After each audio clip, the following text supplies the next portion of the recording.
vamos ver então a terceira parte sobre Terra e Lua, mais especificamente o clima e tempo.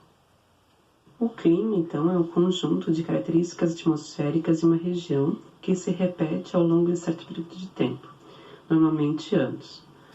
Para caracterizar o clima, os cientistas analisam o comportamento de algumas variáveis. Eles analisam a temperatura, a umidade, as chuvas e os ventos. Tem gente que acha que tempo e clima são a mesma coisa, mas o tempo são as condições atmosféricas de uma região num certo instante, como as horas, dias e semanas. O tempo pode estar chuvoso, pode estar nublado, com sol. O clima é bem mais amplo, como é que é o clima de uma região. No planeta existem diversos padrões climáticos. Eles têm características próprias de temperatura, chuvas e umidade. Esses climas diferentes que existem no planeta são causados por várias coisas. A primeira, aquecimento desigual causado pela forma e pelos movimentos da Terra.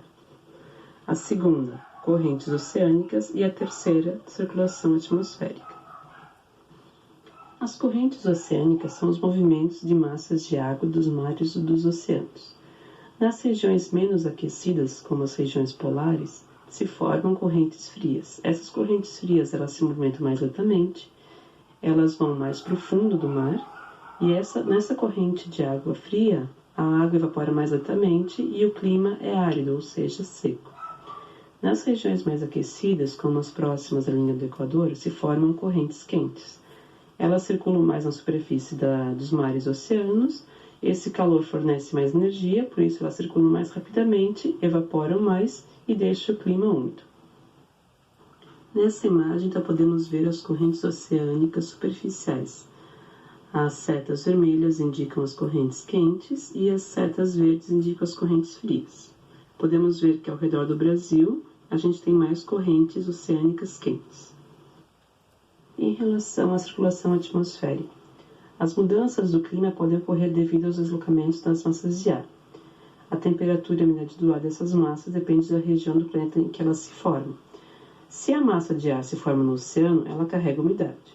Se a massa de ar se forma no continente, ou elas são chamadas de continentais, elas são mais secas. Aquelas que se formam numa região polar ou temperada são massas de ar frio, e as que se formam nas regiões equatorial ou tropical são massas de ar quente. As massas de ar alteram o clima por onde passam.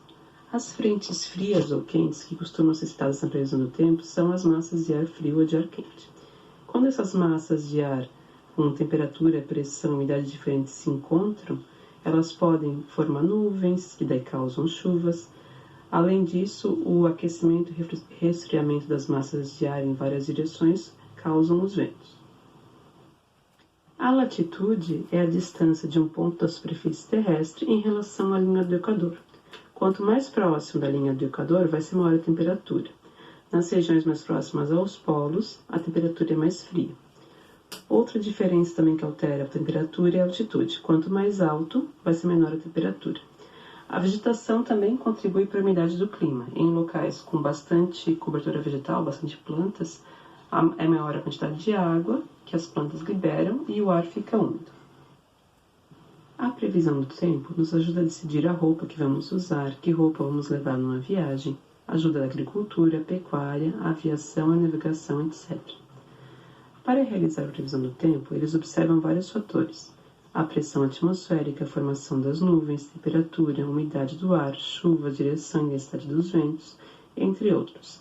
E eles usam satélites artificiais para obter informações que depois são analisadas por computadores e meteorologistas.